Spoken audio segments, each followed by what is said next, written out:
Welcome back to the Academy. Today we're going to speak to the creative mind who helped shape open world action as we know it. As the founder of Avalanche Studios, he brought us games like Just Cause, Mad Max, Rage 2, and even theHunter.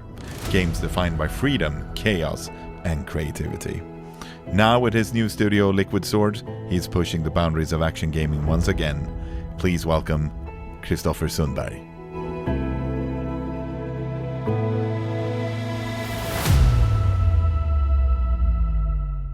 So I've known you since about, I think it is 1995 or in the early 1996 or so. How did you, I've never asked this question to you, but how did you get into the industry? What drew you to the industry? Because you have one of those really interesting backgrounds where you started off as a developer, right?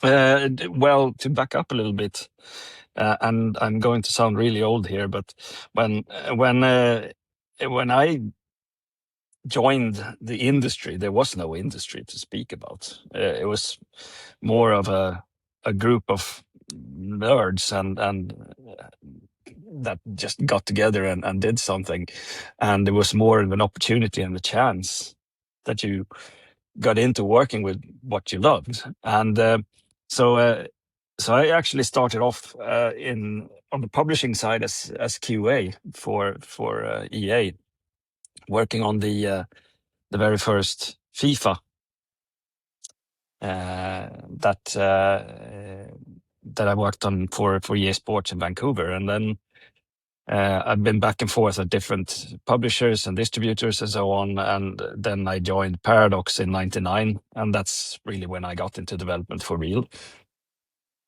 But that's good. Let's start off at the Paradox side of things. I mean, you were one of the first 10 employees or so?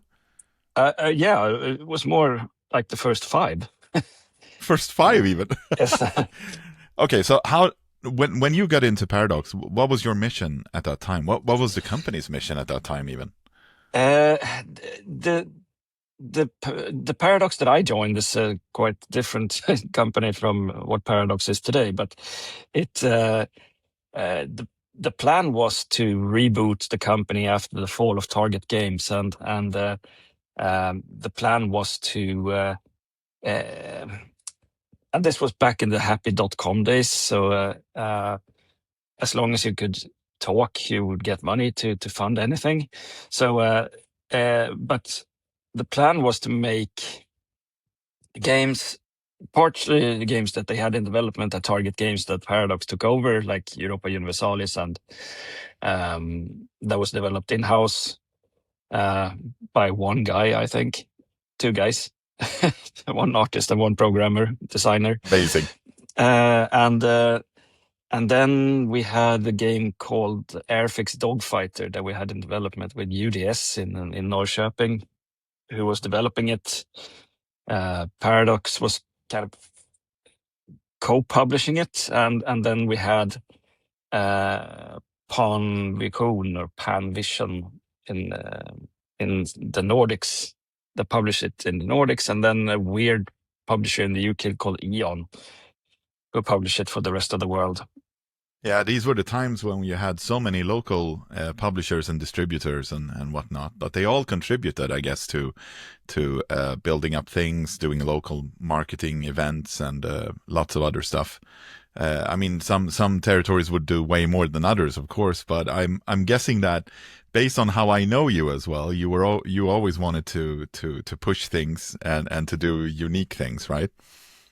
Yeah, absolutely. And so my role at Paradox was quite split because we had a CEO, we had a tech team that was working on a 3D technology, and then we had the Europa Universalis team of 2, and then an IT guy, and that was about it.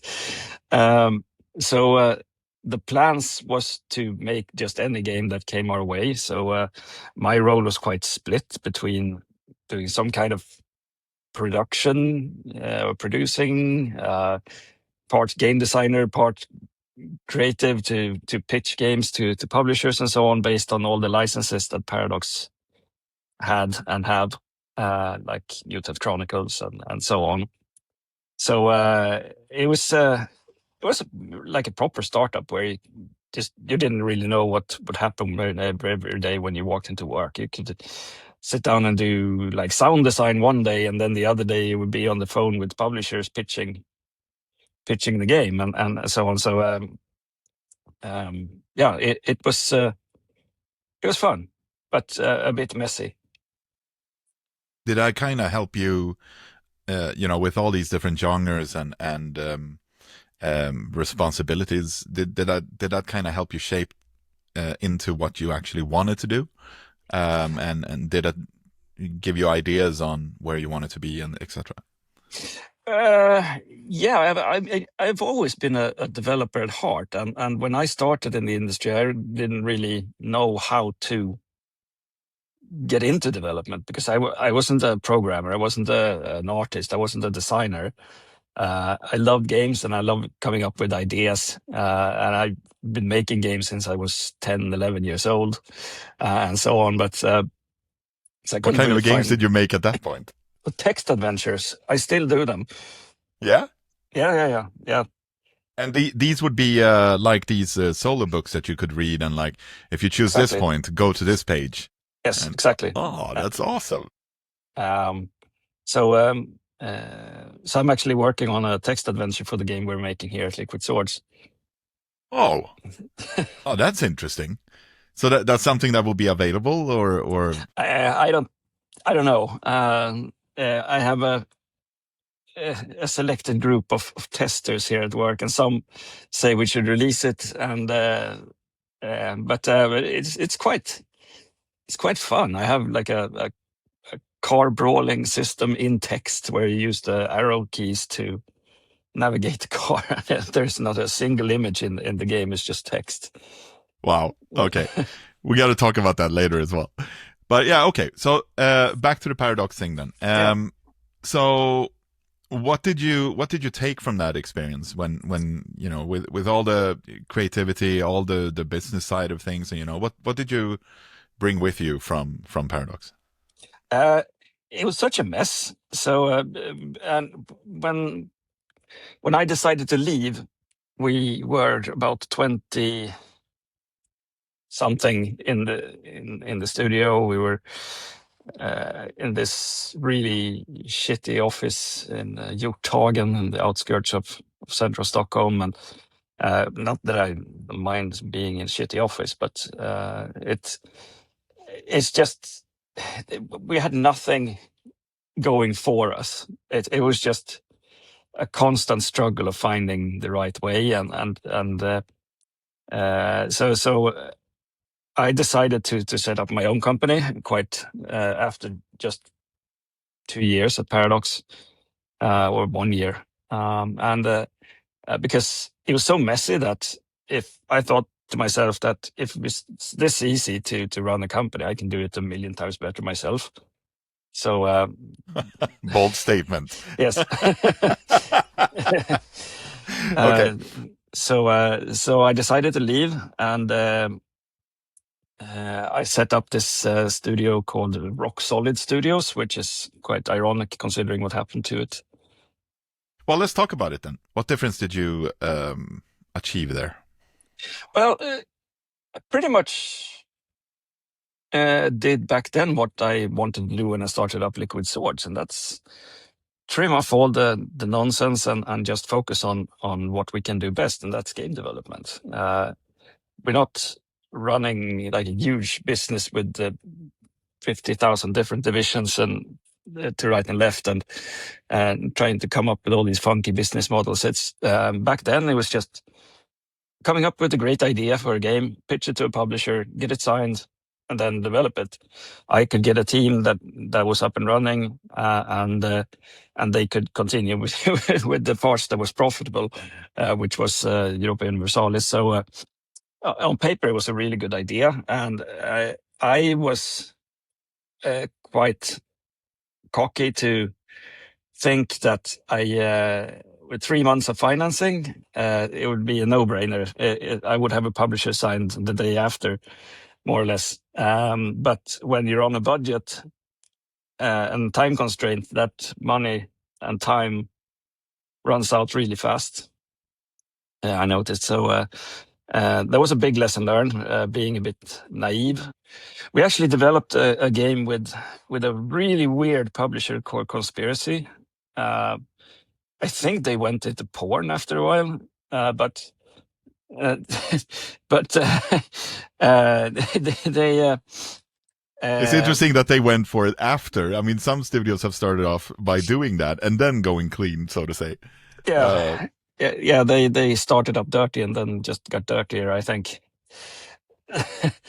But they had the license for Tremors, the Kevin Bacon movie. Classic.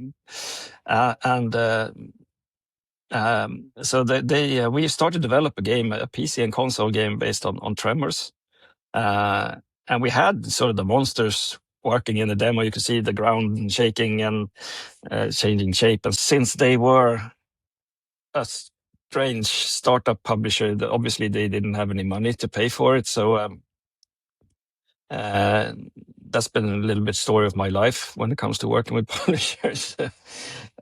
So this was a license as well. What did you have? I mean, based on that time, licensors were quite strict. But did you have creative freedom, or did you have to follow a lot of things, or how far did you get with this, understanding that kind of concept as well? It was complicated because the license was owned by Universal Pictures, and the actor, I can't remember his name, who played Burt Gummer, the gun crazy guy, which is also really strange because he was very specific that he couldn't point the gun at another human.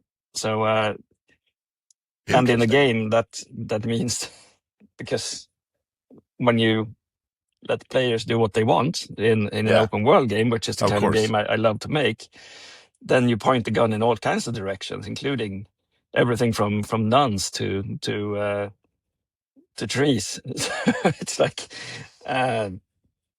it's just was really, really limiting, but we found a way around that, I think. But the biggest problem wasn't the creative constraints. The biggest problem was that the publisher didn't pay for work that they had contracted with us. So we quite early on, I realized that this was going nowhere. So I started talking to some other publishers. We did some consultancy work for Codemasters on one of their MMOs that never came out, called Dragon Empires. But we also started working with, what's also mostly interesting was that to get the funding from Paradox, we were supposed to finish this game that we started at Paradox called Valhalla Chronicles, that we finished up at Rock Solid Studios, and that ended up as one of the worst game in video games history. So how? I mean, when you say that now, I mean, of course, there is distance to it, but how did that feel at that time? I mean, how did that work out? I mean, it wasn't like we poured our heart and soul into that game. We just did it because it was a paycheck, and it was massive. Did the intro sequence for it? So and we had. I think it was the artist Paolo Parente did the cover, so it looked really, really expensive, but it was barely it wasn't even playable when we released it, and so so the first patch we fixed so the game could be played from sort of start to finish. But we also made sure to clean out our names from the credits list.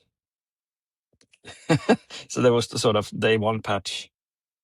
But it was so much fun to read the reviews because they were hilarious, and I sometimes go back to them and just for a laugh, because it's one said they had divided the review up in different categories. So one category was bugs, and they wrote many and diverse, some more interesting than gameplay. Okay, so with that behind you as well, I mean, and you were heading off, and Tremors was not doing, or at least the relationship with the publisher was not going well. I mean, then what? What was going on in your head at this point? Well, we had to do something because we had a consultancy agreement with Codemasters that sort of kept our heads over the water, but that was quite short term. So I reached out to Starbreeze, and this was in 2002.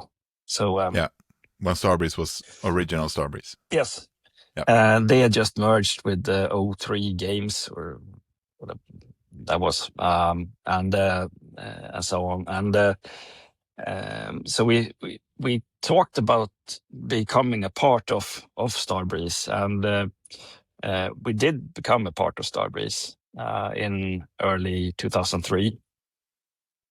They announced it, and we were actually acquired by Starbreeze. And then the current management forgot about that little detail that if you buy something, you pay for it. And then they went around pretending that they had a lot of money, which they didn't. So that deal fell through completely, and it went really bad. And they basically handed me back a company where they had just skyrocketed the costs, and because we were operating for many months as we were a part of Starbreeze. So in theory, it would have been a marriage match in heaven, but it's extremely dysfunctional. So I got the company back in my lap along with a big tax debt. So after a few days or a week or so, I realized that, and this was sort of spinning out of control financially. So I decided to put Rock Solid Studios out of business. So so much for naming it Rock Solid. And I did that on the same day as my oldest daughter was born. So I was flat broke and a dad on the same day, which was a very learning experience. Closure in one and a beginning in another one. Yeah, yeah. Yeah, and it really gave me something to fight for. Having a family and then trying to figure out how to be a dad, and at the same time get me out of that debt. And I had like creditors calling, knocking on my door daily, and then had a baby screaming and trying to get her to sleep and so on. So it was quite stressful, to say the least. But again, it's like I didn't have any option. It's like I couldn't just join another company and pay that debt back on a salary. So all I could do was to start over again. And I started working on these different concepts, trying to pull all the contacts that I had and see if they were interested. Because to the outside world and to publishers outside Sweden, nobody knew that Rock Solid Studios has ceased to exist. So when IDOS came to visit, not only didn't I have an office, I didn't have anything. So I called up a friend, Tom Olson, who had a company called Oblivion back in those days. This was in the spring of 2003, and I had written the first concept for Just Cause, and I pitched it. Well, they came to visit what they thought was what I called Avalanche Studios, because they thought they were visiting Rock Solid Studios. But I said, well, we've changed our name because it was so confusing with Rocksteady. And Interesting. You were trying the concept here at this stage already? yeah. Okay. And then I pitched it to IDOS on a 4-page concept doc with another company's letterhead. I just switched the paper around. So if you look at the other side of the paper, there was this other company's logo. the back of it, and we took a few desks and just called up the team that was still available from Rock Solid Studios and asked them if they could come in for the day just to act like they were doing a job.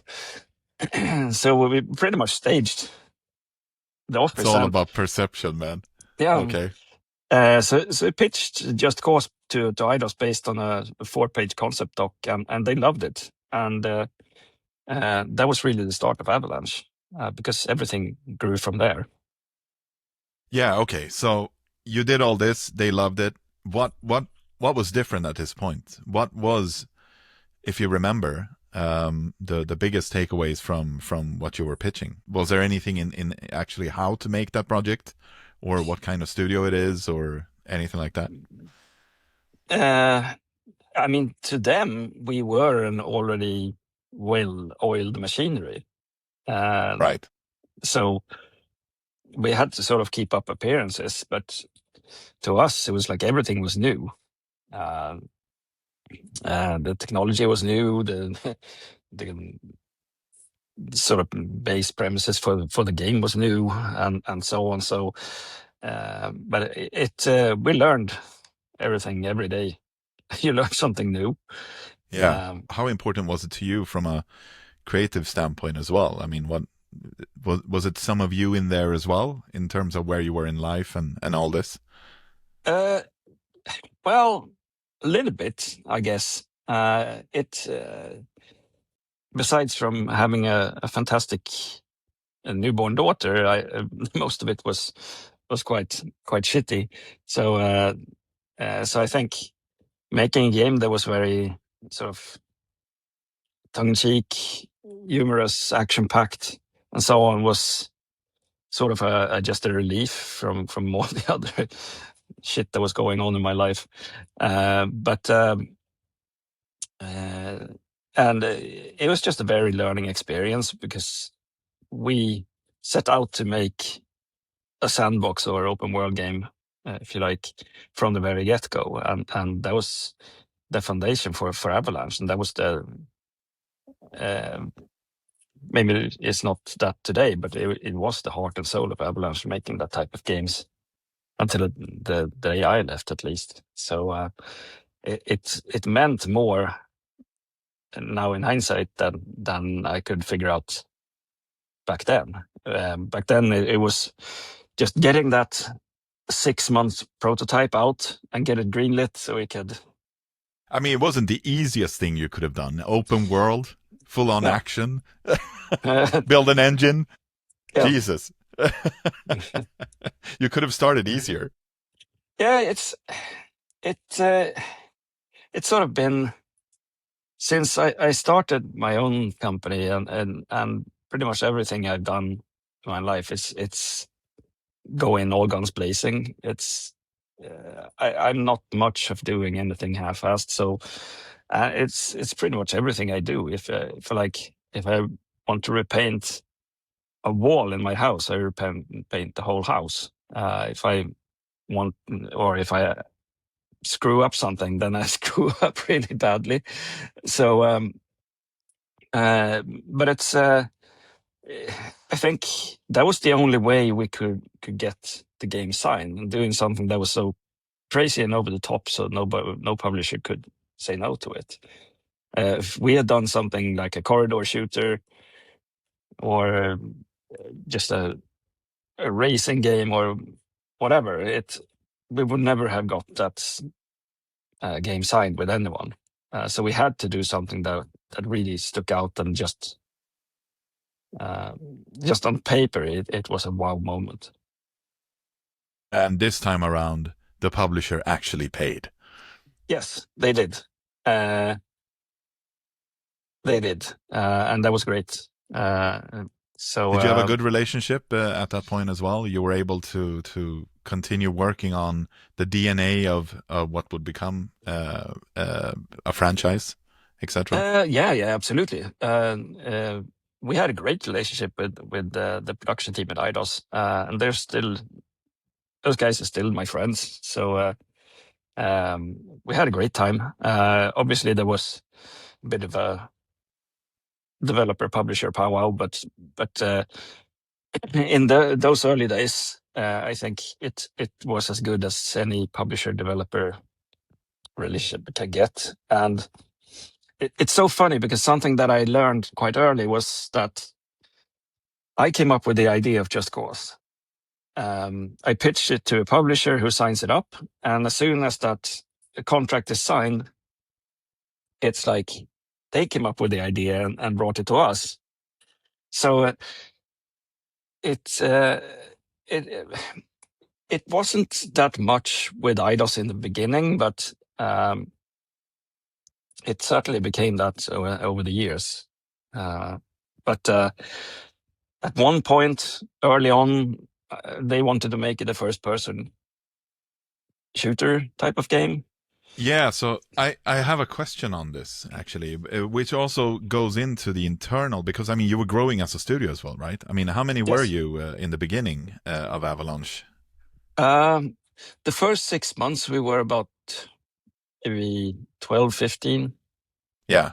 And we were in at the same place as where we actually started Paradox back in the days at the Åsagatan 120 above the old furniture shop. Yeah, kind of what now is kind of Silicon Valley of Europe here. I mean, so many gaming companies are in this part of Stockholm.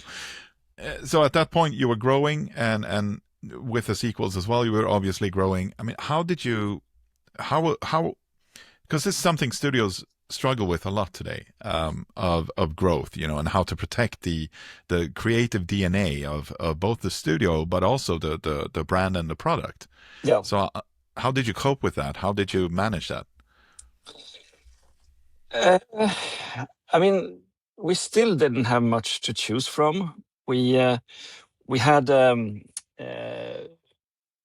game in development, and we had a 6-month prototype contract, so it wasn't like we were in the clear. So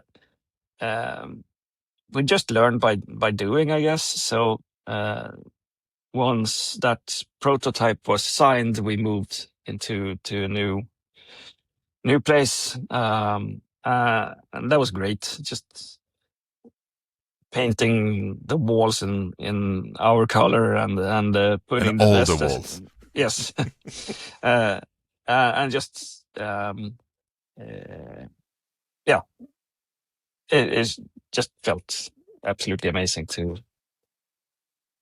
be standing on your own 2 feet.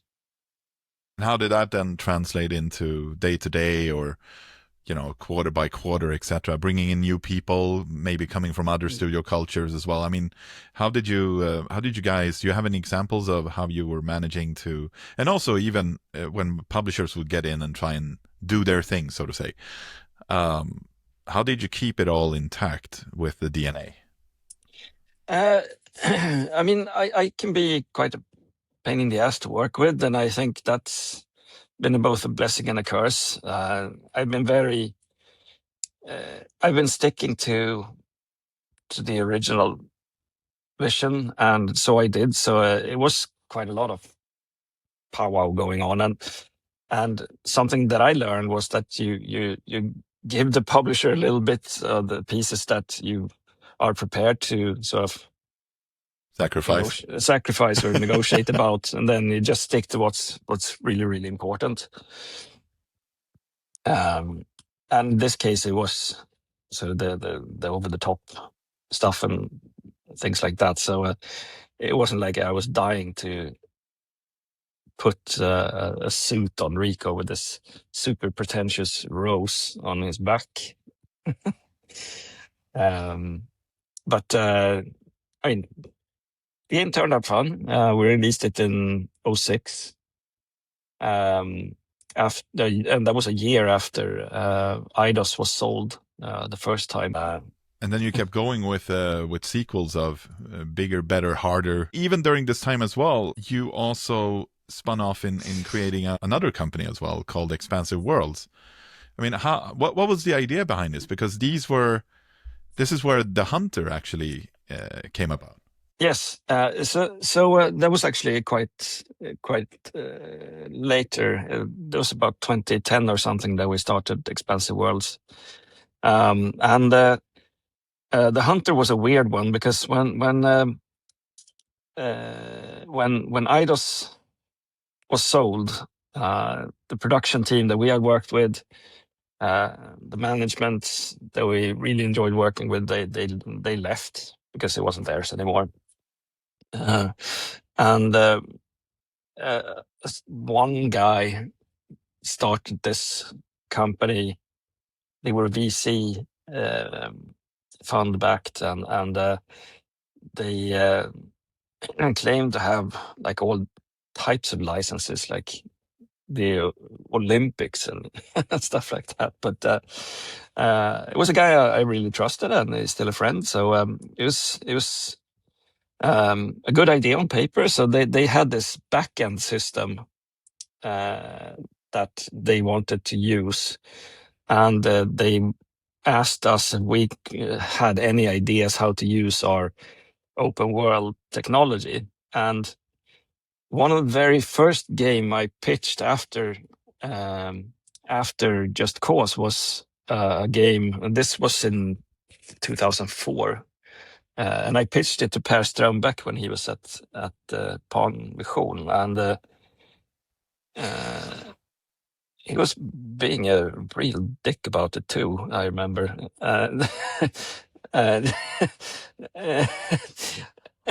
so he didn't believe in it, or no, not at all. He was the classic asshole publisher. It's like putting his feet on the desk and so on, and laying down on the couch during a meeting, and that's how I remember it. It might not be the way it happened, but at least he thought it was the most boring idea ever. But there was a game called Scandinavian Hunt.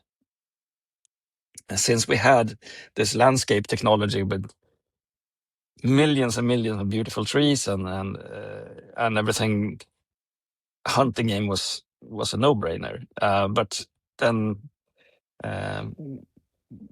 Per wasn't very interested in it, so I thought to myself that nobody else was. But when we started talking to this company, and I don't remember what they were called, but I just dug up this old concept, and it's like, how about making a hunter game? And we both agreed that it was a really good idea. So they bought the domain thehunter.com from, it was like a tourist fishing boat in Fort Lauderdale. And at that time? Yeah. That was called Okay. The Hunter. So we bought it from this old guy who had this fishing boat that he brought tourists on to fish barracudas or whatever. And he made a fortune just selling that domain. And then after a while, story of my life, our partner ran out of money, of course, and they couldn't afford to buy the technology back, and they couldn't because we owned all the technology. So we just waited until they went completely under and bought back all the assets for the game The Hunter. And all of a sudden we had a game that was kind of working, but we didn't really know what to do with it. And since it was a very slow-paced, different experience from the other games we were developing, it was just Cause 2 at the time. But actually, we also worked on a fantasy game for Disney, and another game for THQ at that time. But they were so drastically different from the Hunter. So we put all the sort of the rights and assets into a separate company, and that became Expansive Worlds after a while. Right. Okay. So I mean, for context as well, knowing that this was the time I got into publishing as well, because I had done retail and hunting games at that time, and simulator games and whatnot. They were pretty. I mean, I think it was Deer Hunter, which was one that was actually, it had some respect, right? Yeah. And it had a big following because there was nothing else.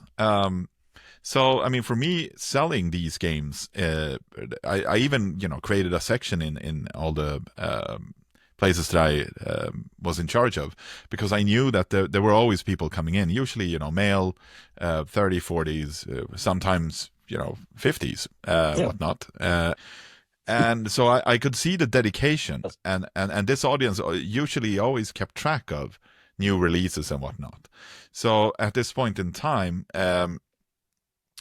you guys wanted to make use of the assets that you also had created, like the engine that was being used for Just Cause as well. So how did this all come together then in what became the Hunter as a game? When we bought back all the assets, the Hunter already existed. So we just didn't know what to do with it, because the background tech that this partner company that went out of business had, that collected a lot of data and player data and so on, but we had no idea what to do with all that data. And it wasn't really until Pim Holve joined us from Easy, the sort of free-to-play part of DICE and EA. And he was at King before that, and he not that I cared at the time, because I almost didn't even shake his hand when he joined the company as a CEO for a division. I was a complete asshole to him. Why was that? I don't know. I just Was it because he came from business side, life service, and whatever, or what? Did you have beliefs that you weren't rhyming? What was the thing? I don't think it was that much about him. I think it was because other people in the management of Avalanche was running that part, and I struggled to get all the sort of the big AAA business part going. So I didn't really care that much about that. So and that's me having a big ego. Just if I haven't done it myself, then it's not what's worth. So when I bumped into Pim in the door the same day as he signed his contract, it was like, oh, this is Pim, our new CEO. I was like, yeah, good for you. I'm going to lunch. Bye. And but then he just turned the whole thing around, and he's always said that he's a black belt in making people open their wallets, and he really was, because at last we had someone in the company that knew what to do with all the data, and he said that, well, we have to do multiplayer because that's what all the data points to. So we did. We developed the multiplayer version of the Hunter, and that's really when it took off. And that was quite insane. Yeah, and still, it was because it was an online only at the time as well. There was no retail. I mean, this was still during perhaps the end of the golden era retail, but Yeah. it was all online, but it was so beautiful because of the engine chosen and all the art being created, etc., etc. So it was just a gigantic leap when it comes to these kind of games at that point. And Yeah. even when I got in for a little while to see if we could make a retail version, I was really shocked by how advanced everything was already at that point. I think this was 2011 or something like that. Yeah.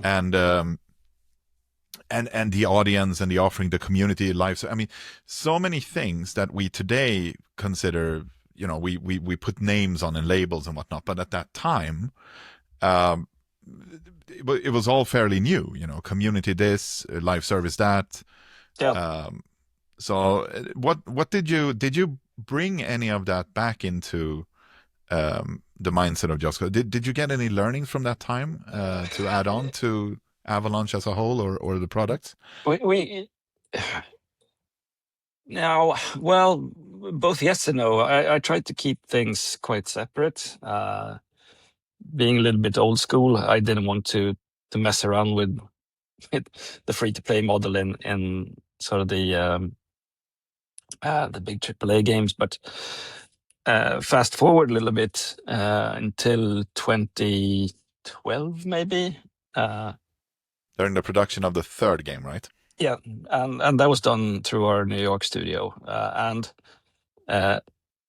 Square Enix insisted that Just Cause 3 became a free-to-play game. Interesting. So that's really when I think that was the first time when Pim and I really started working closely together. We tapped into all his knowledge about free-to-play and so on, and we didn't have any choice but to go all in on free-to-play. So for a year, Just Cause 3 was a free-to-play game. With all the stuff you need for a free-to-play game. And I mean, knowing your personality, that's not really what was that something that you felt good about, or how were you looking at this? You know, the whole free to play experience. Well, it wasn't like we had any choice, because we just started the studio in New York. That started to grow and so on, and all of a sudden the publisher just flips and wants to turn a AAA franchise, the third edition of in the franchise, into a free-to-play game. And obviously we said no in the beginning, but as most publishers do, they pulled the we're not going to pay you card. And since we had quite high costs for the New York studio, and I made a promise to the New York team, it wasn't like I had any choice. So I reluctantly agreed, and the team over there did a fantastic job, just to change the whole mindset of a team very quickly, and going from AAA to free to play. And then obviously that didn't happen because I mean, how the hell did you bring it back to the original intent then?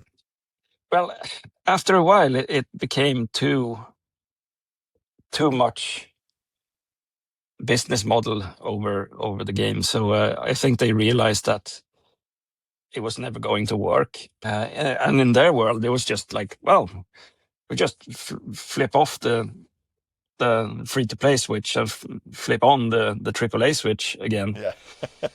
and that's done. And call it a day. Yeah. Yes. And so it took quite some time to change the game back into the AAA experience, and it was just money down a big black hole for Square Enix. But JC3, when it came out, it was the most successful game in the franchise. So they did a hell of a job. Yeah, so I'm thinking about that as well. I mean, I tend to say that all experiences are good, even the bad ones. Did the team learn from that time frame as well, of going to do the free to play thing and then go back to the other thing and kind of prioritize what truly matters, etc.? Because the third game is obviously it's really tight. Yeah, they did, and the creative management was quite new. We put a guy that came from publisher production to be the game director of the game, and he did a fantastic job. And so it was quite a big change of mindset for the whole team, going from AAA to free to play, and then from free to play to AAA again. So I think, looking back at it, there wasn't that much we could have done without having the project cancelled. Maybe they wouldn't have gone that far, but it wasn't like I could take the risk. We just started up the New York studio and standing there without the project. We just also we worked on an Iron Man game for Disney and Marvel back in Stockholm, and that game was cancelled in 2012. And so it was not the best timing to just stick to your guns. But if it wasn't for that, I would definitely stuck to our guns and not let it become a free-to-play game. So at this point in time, then, you were working on multiple projects because Avalanche had grown to be, as you said as well, the New York studio, etc. Yeah. How was your mindset at this point in time? To backtrack a little bit, we were working on Just Cause 2. We had a game with THQ. There was like an open world steampunk type of game with a lot of Just Cause flavor to it. It was like Indiana Jones meets Just Cause in a steampunk world. And then we were also working on a fantasy game for Disney based on our original IP. That game was like a really wild and crazy fantasy game that I think it could have been absolutely amazing if it come out. We took the whole mindset from Just Cause and put it in a fantasy world. So in short, we treated all the creatures and so on like equivalents of modern day aircraft and vehicles. There was this like huge raven that you could fly on, and you can summon different creatures and you can summon giants and so on. It was just really wild and crazy for being a fantasy game. So our motto was more Bruce Lee than Christofer Lee. But what I was getting to is that in 2008, we had 3 AAA projects in production. We had theHunter that we just bought back and didn't really know what to do with. And we tried to be really smart and centralize everything. We had a central development group with everything from programmers to artists and designers. It was just we really shot ourselves in the foot completely. And for me, it's always been about the games. I've always loved making games. I always loved playing games, and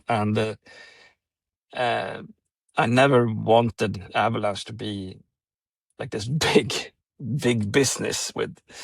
And all of a sudden, I woke up one morning in 2008 and realized that we had become something that I absolutely didn't want, but it was too late to put a stop to it. But and we had grown to like almost 200 in-house. So we lost the Disney deal during the spring of 2008. I remember stepping off the plane in San Francisco for GDC, and they broke up with us over text message. Whoa.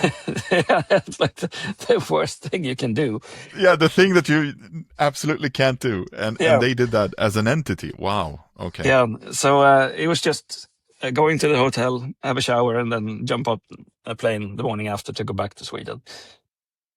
And by that time, we were growing the project with THQ, so it didn't sting that much, besides losing a big AAA project. But we didn't have to do any layoffs or anything because we could just move that team over to the THQ project. But then came the summer, and then in September of 2008, THQ announced their numbers, and this was way before THQ became Embracer. This was back in the old days of THQ. So they announced their financial results, and I could tell instantly what was going to happen because the mail stopped coming, the phone stopped ringing, and then I had this call from a good friend of mine, Richard Brown, who said the project was canceled, and he was really emotional in that meeting because we had just delivered a fantastic vertical slice. It was playable for almost an hour, and in a super unique world, and it would have become something really, really really big. But they canceled 15, 17 projects that week, and we were one of them. So, and by that time, I really knew what we had to do, and that was just to everyone that was not working on Just Cause 2 had to go, unfortunately, because otherwise we would have gone under. So we laid off over 100 employees in one day, which was super painful and sad, but most landed on their feet. I think all of them landed on their feet. But for me, it was a really good wake-up call, because we've become something that I absolutely didn't want us to become. And this was a good opportunity for me to take the company back to what it should be, a focused developer doing what we do best. So by then we had Just Cause 2 in development. We also had theHunter. How many people were you at that time then? We were about 70, something like that, after all the layoffs. And we could really use it as a reboot of Avalanche. But after that, it was a big struggle, because every publisher thought that we were either going under completely or would go under sooner or later. So the trust was hard. Yes. so I spent so much time traveling the world, just convincing all publishers that we were still around, and we were summoned to to Square Enix right after the layoffs, and they they weren't very supportive. It was almost the other way around, that they started questioning us, but I don't know what the point was by treating us that way, but I can't remember if anything changed contractually. But we obviously continued to work on Just Cause 2 since it was released in 2010, but we're also starting to pitch games to publishers. It was a super uphill battle, very, very steep uphill battle, to say the least. And one of the games that we pitched was a post-apocalyptic game, and we always kept on referring to Mad Max as sort of the mother of everything post-apocalyptic. And everyone just, there's Fallout, and they own that genre, and so on. And then I had a call from Warner Brothers asking us if we were interested to fly to Australia and pitch our post-apocalyptic game to George Miller and his team. And obviously we jumped on that opportunity. Not only did we get to pitch a game to George Miller, we also got to pitch a Mad Max game, which had been a dream of ours. And so we pitched the game. We even developed a demo. We reskinned the part of Just Cause 2 into Mad Max. And so that went well. So we started working on Mad Max in early 2010. So quite a bit of stuff is still happening then. But we couldn't rely on just Cause 2 after how we were treated by Eidos after the layoffs. We really didn't. Let's say we just had some trust issues working with them, because you never knew when they were going to pull the "we're not going to pay you" card, or threatening with termination for this and that, and so on. And so we needed a backup, and it's not like we could not say no to work on a Mad Max game. It was a dream come true. So what were your learnings from that project? From Mad Max? Mm-hmm. Ooh, it was a hell of a ride. The first year, the production company, George Miller's company, KMM, Corey Barlog was consulting for them. So he was sort of sitting as a licensor, game or creative director between us and Warner Brothers. So our game director was pretty much just a messenger. So we asked Corey if he was up to move to Stockholm and work in the team, and he was. So for that first 10 months, 12 months, it really became a God of War like experience in a Mad Max world. And the game we pitched originally was more along the lines of Just Cause. So after a while, when I was on vacation, Warner Brothers called me up, and our producer at Warner Brothers called me up, and just said, it's like, "Oh, I have some bad news. We're gonna stop paying you." And that was it. Back to this again. So coming back from vacation, I was absolutely furious and started to prepare to drag Warner Brothers to court. Even if it would have cost me Avalanche, I just would have done it to prove me right. Because I know we hadn't done anything wrong. We just first we pitched the game that they wanted, then we just done what their creative director said, and then they changed their mind. So it made Corey look bad, and it made us look really bad. So Corey left, and we were sort of left in the void. And then after a month or so,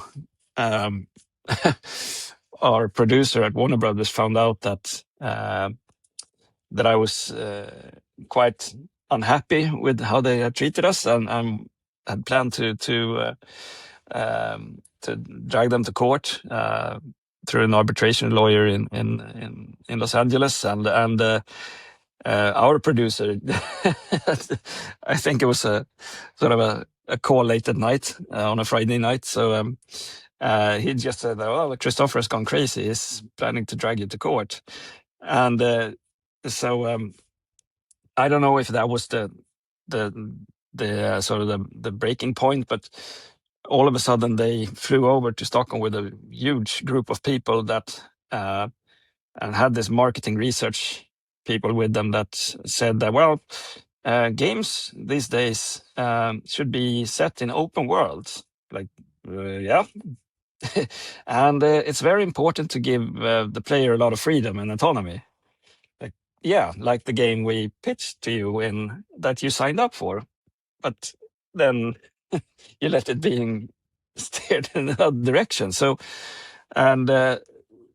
pretty much we threw away a year of development and flushed it down the toilet, and then started over again on Mad Max.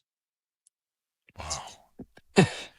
So what do you think the reason for this was? Was it because too many people, too many lines of everything between a publisher and a developer, too far away from each other? What do you think was the biggest reason why something like this could happen? Which still, I guess, happens, but maybe not as crazy as it used to be. Yeah, no, I think it was because we were just a small piece in a bigger puzzle, and we had so many superpowers, or we had two superpowers. We had the movie production company that was in production of Fury Road, and then we had Warner Brothers, who's Warner Brothers on the other side. So so we were sort of used as a punching bag. And back then, the movie didn't have any focus from Warner Brothers. And then all eyes were on the game, so it was just Just a mix between movie people, license people, yeah, game people. It's just messy. exactly. Yes, Yeah. extremely messy. And Yeah. but then at least when they came back and pitched to us what we originally pitched to them, at least they knew what they wanted. So we could go Yeah. back to our roots and then continue to work on Mad Max. So it was a first license that we worked on with Avalanche. And also, was this the first one that actually came true yes, in the end as well? yeah. With all its different roads and different Yep. challenges and whatnot. Okay. Yeah, I mean, looking back at it, it's like it was a fantastic project, and even though it was extremely frustrating, and then just now, or maybe 4 years ago, players and influencers are really starting to pick up on Mad Max and celebrate it as this hidden gem and the game kind of a sleeper. Yeah. which was very heartwarming to see.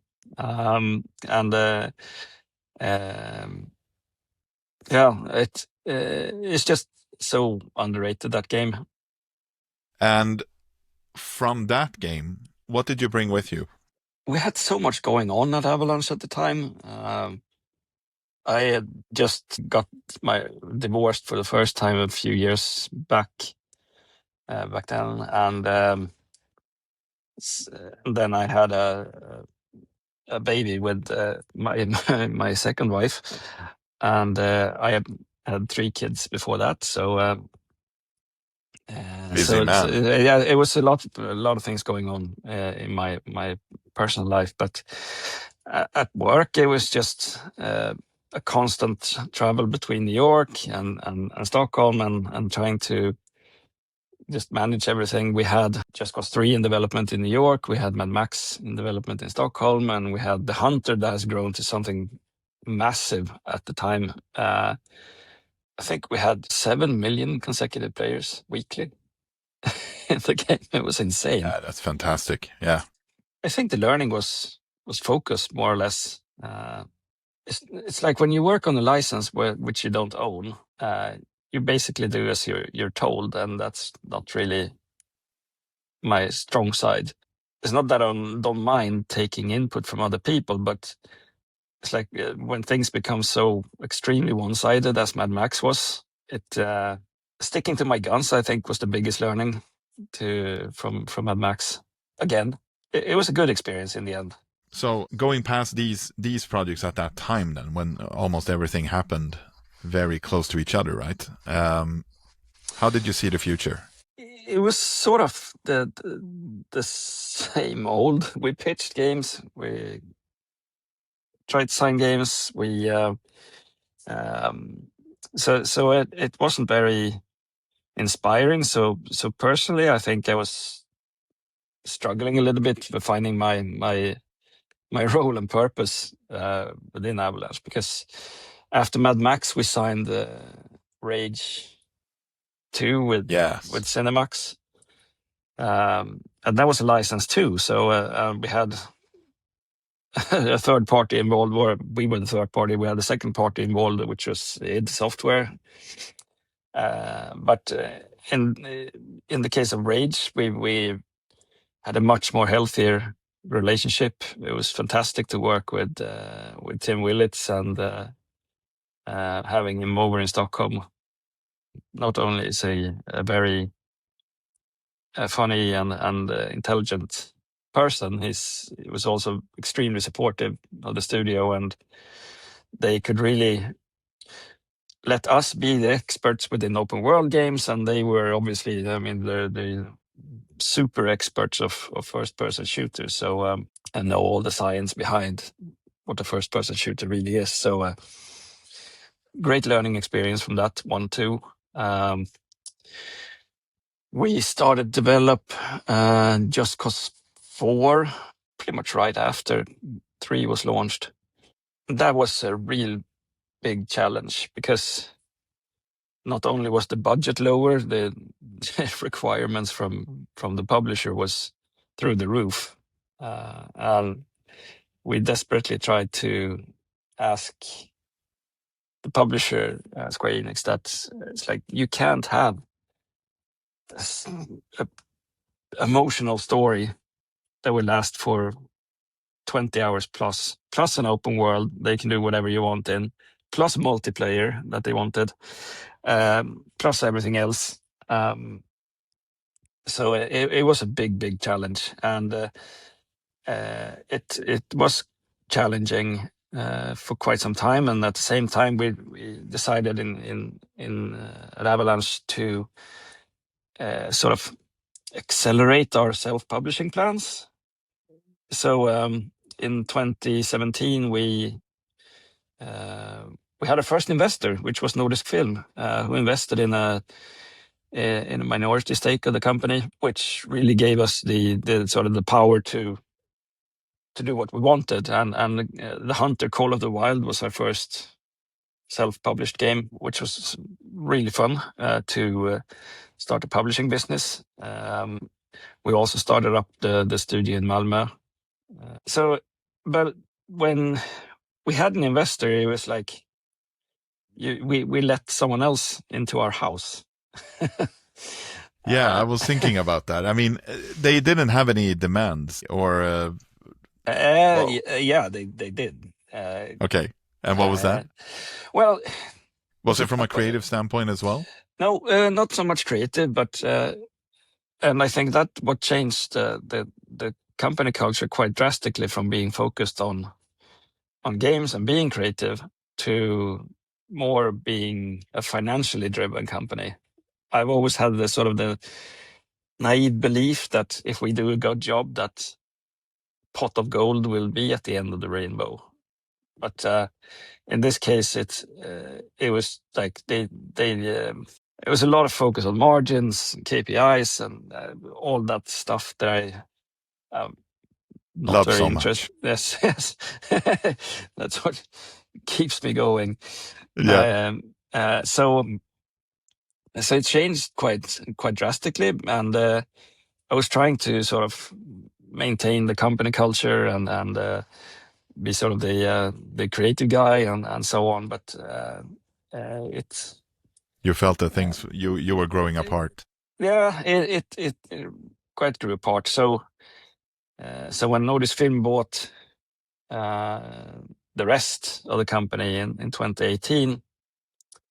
They asked me to stay just to be sort of the company culture guy and the face outside Avalanche. And everyone I talked to who had sold their company said, just leave. And I said, no, I can't leave my company. It's my baby. It's what I created so many years ago. And after a while, I just realized that they were right. So I left in the spring of 2019, and by that time was super fed up with games. And yeah, you took a whole year here, right? Yes. You took a year off from the industry. Well, I had to because I was on the non-compete, but right. It was also because I wanted to. I wasn't. You needed to. I wasn't planning on going back to games at all. I started a sports business back in 2017 called Arc Sports, making wetsuits and equipment for swim run and triathlon and endurance sports and so on. So I was planning to just focus on I call it snot sports. Right. Snore of sport. Course. So that was the plan, but then I discovered sort of the joy of games again when I didn't work with games anymore. So I talked to a friend of mine from Avalanche New York who had started up his new studio in New York and so on, and we talked about starting something, and that idea for a big game being developed with a smaller team and focus on quality was sort of the simple idea to start up Liquid Swords. So in 2020, I started Liquid Swords as I didn't need any investor from the beginning. I could finance the company myself. So pretty much we did whatever we wanted, but it took us about 6 months just to figure out what we really wanted to do. Yeah, because your manifesto was bringing game development back to where it should be. Yes. And based on your history as well, was that also kind of back to just, you know, a correctly sized company focusing on game development and no side hustles or whatever? Yeah, just to keep it simple and trim off all the nonsense to that sort of gets in the way for us to focus on quality.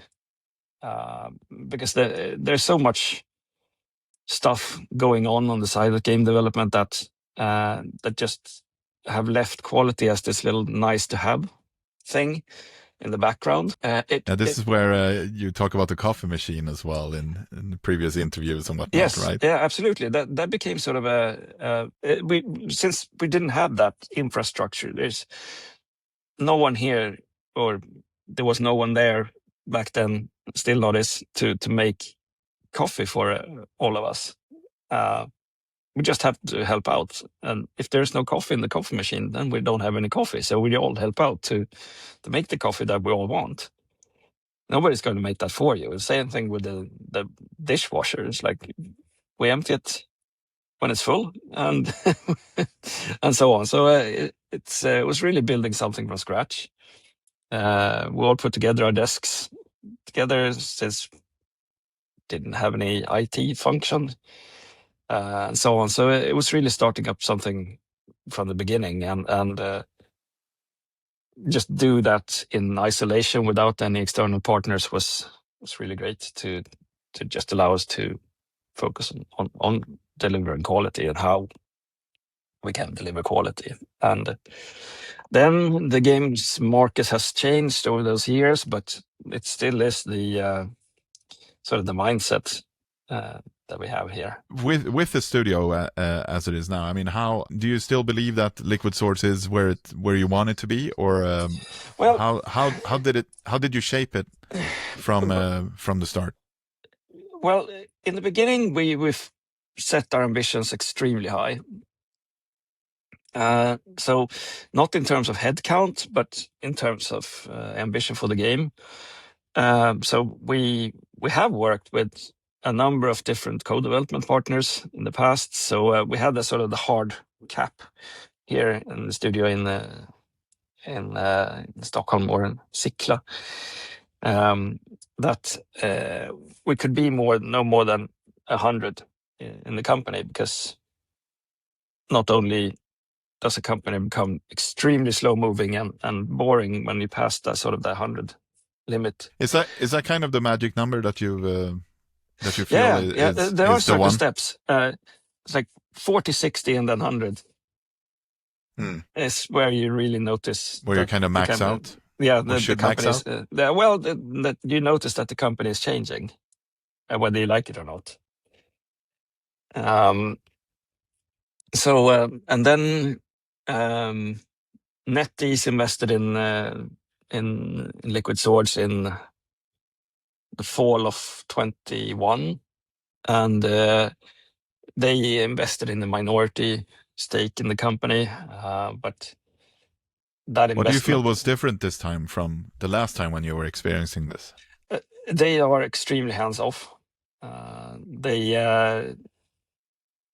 They kindly ask for a financial report monthly, which is a 2-page report that we sent to them. And then they have been very supportive. They've been they had very high ambitions a couple of years ago to become a publishing arm. They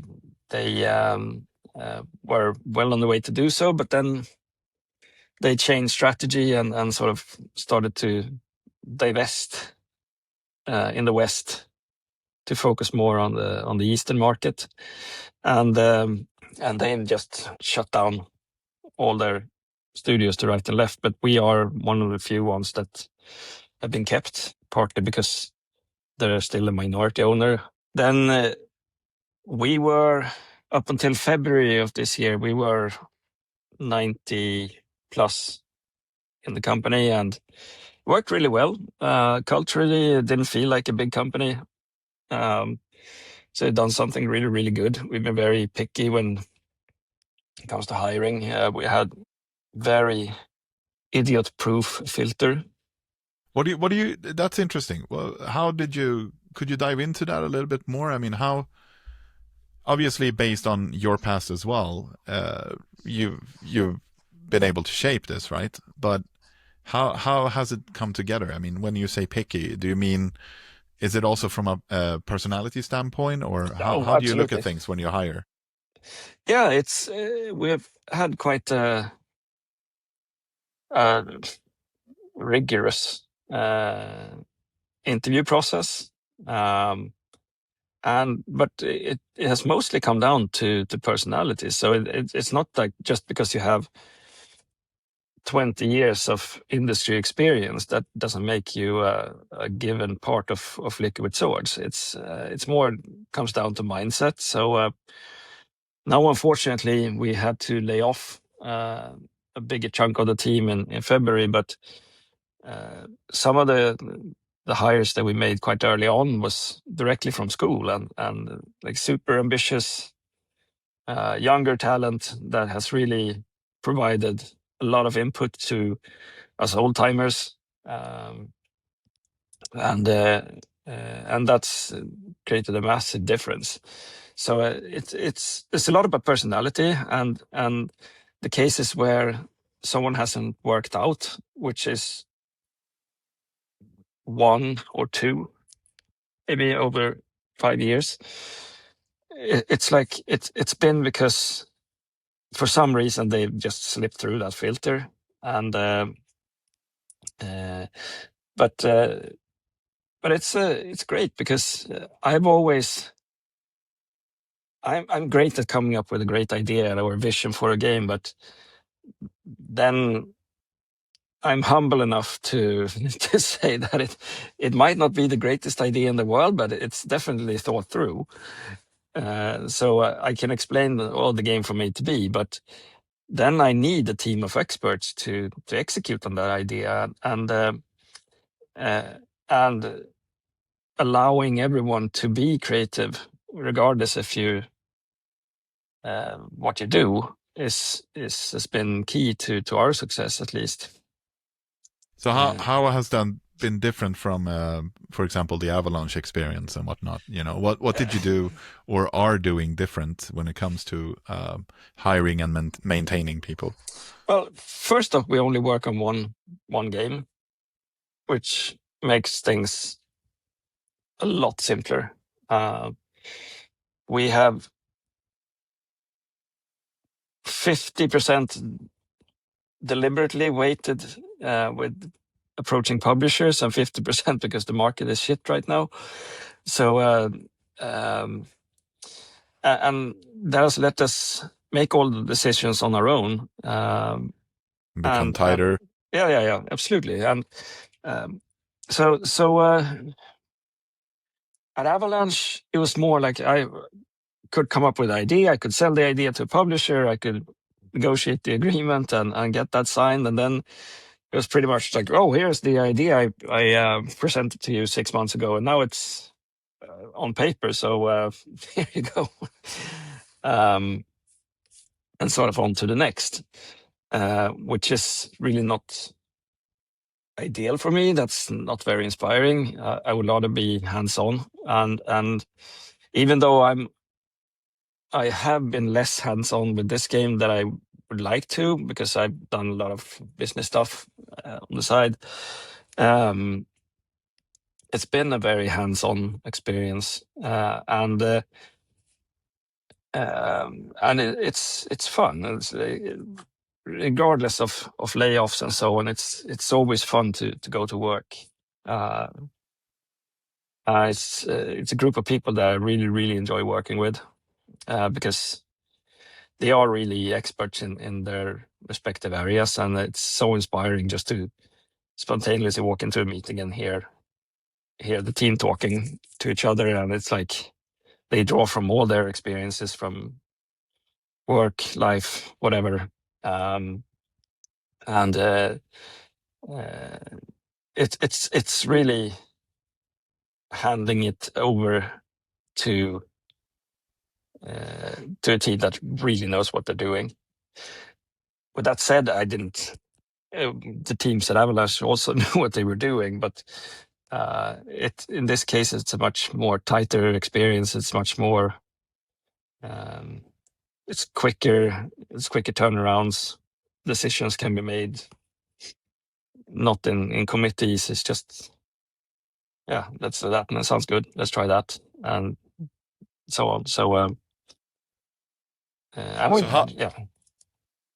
how do you when you think about design decisions as well for the first product being developed now as well? I mean, you rejected a kind of monetization first thinking, and you're not a huge fan of business this and whatever that, you know, it's all about the game and have fun with the game. How do you make sure that the game can financially be sustainable and still honor that kind of philosophy? Because I think a lot of projects in the industry right now are so focused on business, yes. right? Uh, What's your take? And we've sort of never been. I think the way that we develop games is what has been more important to us, and that's what makes it successful. And then we didn't lay off staff because we wanted to. It was because it was necessary. And considering the sort of the deep shit that the games industry is in right now, it's like I've gone through recessions, or whatever we call this, before, but somehow the industry has been managed to sort of unfuck those situations on our own, and but in this case, it's like it's become so extremely complicated just by getting bogged down in overcomplicated business models, the constant chase for making quick money, and so on. And if there's something that I've learned over these years is that gold diggers they're not welcome in this industry. If you're looking for that quick money, then you're screwed. It's not the money. They're not the business for you. And then obviously there are cases where that has happened as well, but I mean they're extremely rare. After Mojang was sold to Microsoft for billions and billions, it's just like that sort of set the bar. So if you sold your company for less than that, it was like, oh, you gave away your company for free, like it didn't matter. And I think also what Microsoft has been doing, just buying up all the biggest companies in the industry, and without a visible plan what to do with them, and But we've seen this so many times with these, same with tech companies and whatnot as well. Yeah, it's a bit crazy. Yeah, it's crazy. So I think the way out of this is not to wait for some savior to come and save the industry. And when I'm out talking to people in the industry at industry events and so on, and that seems to be the case. It's like, but that if we're waiting for that savior, then we're all fucked. It's never going to happen. It's like everyone has to look at their own business and stop looking at other companies to see what works for them, because you can't just carbon copy another company's success and just apply that on yours to make it automatically work. So I think that right now all publishers and they're struggling with their bloated productions and long dev cycles. We have instead, when we sort of scaled down the ambition level, after we did the layoffs in February, we have been focusing on a more tight, replayable experience that can expand organically through updates and so on after release, depending on the success, of course. And I think the success for us as a studio is that we can move fast and we control scope and we can build an IP that has the potential to live so beyond the game. So I think we're onto something, and then we'll see. I mean, the game is coming out next spring, and at Liquid Source we're not following the market. The market is catching up to where we are at the moment, and that is thanks to a fantastic experienced team and being not so scared all the time, because I that's something that has sort of plagued the industry for years now, that everyone is so afraid of doing something wrong, making a wrong decision, that they will be punished for it by their boss or by their company or by the public or so on. But it's like, if you don't make any decision, you will just stand here and when the day comes, you will regret that you didn't make that decision at that time. So if there's one takeaway from these years of running Liquid Swords, is that don't be so afraid of everything. Just go, and if it doesn't work, then you course correct. It's not that bad. Stepping on a mine or two. If you lose a leg, you still have one. Well, you're the one to talk, right? Yeah, so what about, how do you, I mean, the state of the industry right now, and with chaos and decline and whatnot, there's always opportunity, right?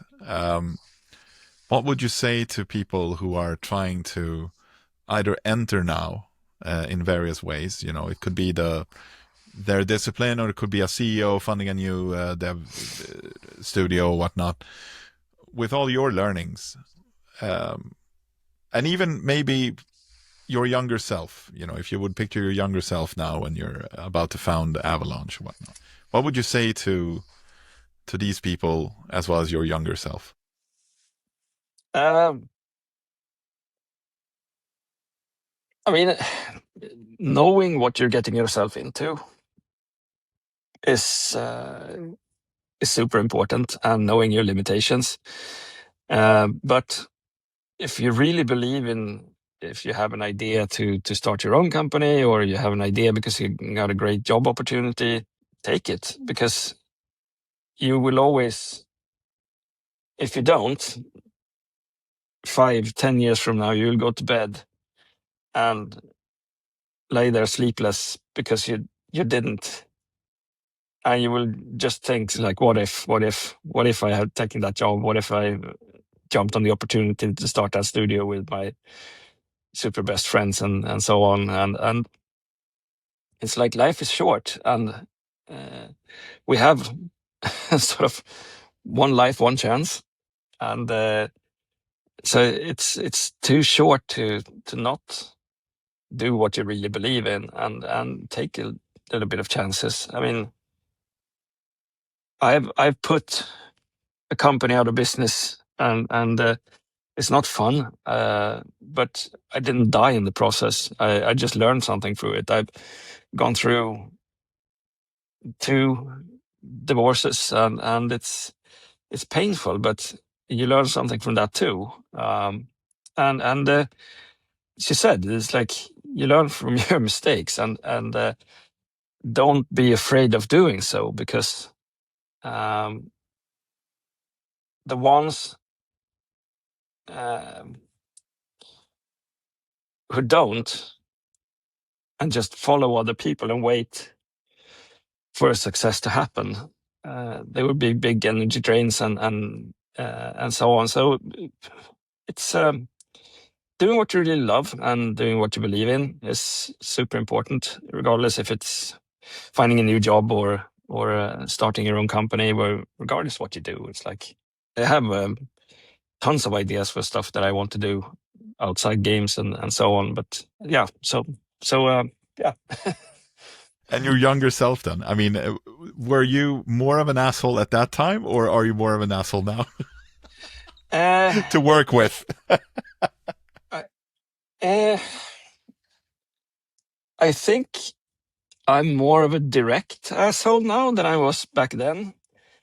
So it's easier to understand you. Yes. Is that what you're saying? It's like not life or business is a popularity contest. I have a group of great friends.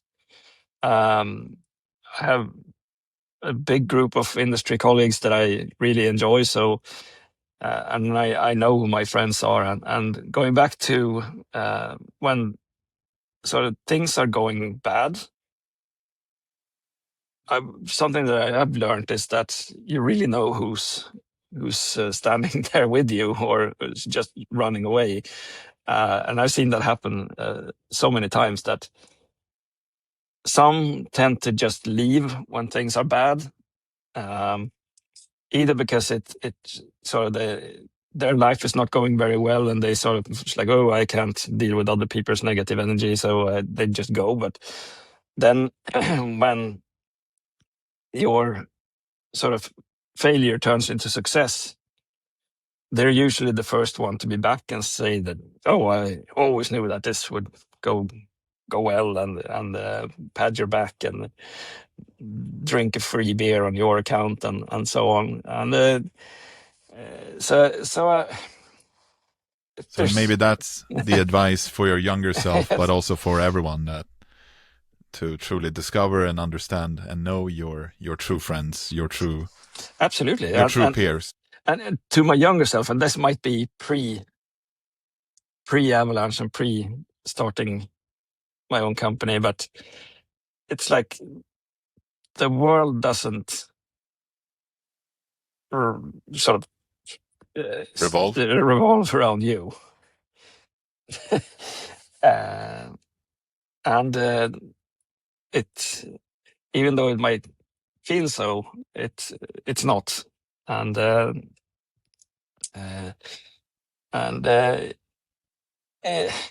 it's just doing what you are doing and not change course. Of course, you can course correct sometimes, but stick to your original plan and make sure you have a plan. And then don't be so afraid of stepping on a few toes here and there, because especially with games, it's like we're filled, and the industry is so filled with so many long toes that if you are constantly afraid of stepping on one or two of them, you won't be doing anything else. And it's like some are so easily offended, and it's like you can't make a game for everyone. Johan Pilestedt said it very wisely at Unreal Set. It's like make a game for everyone is making a game for no one. And true words. Yes, yeah, it really is. And so, and again, it's not a popularity contest. It's like, so what if you piss someone off? It's like they'd be pissed off for something else if it wasn't for you. So very true. Thank you so much, Christofer. Cool. It's been a true pleasure. Absolutely. Thank you so much for having me. From humble beginnings to shooting your way into the AAA sphere and back again, Christofer has learned the hard way, and with his insights today on development, publishing, starting up, failing, and trying again, I hope you've grown a bit wiser as I have. To find out more about Christofer's studio and upcoming game, go to liquidswords.com. See you next time.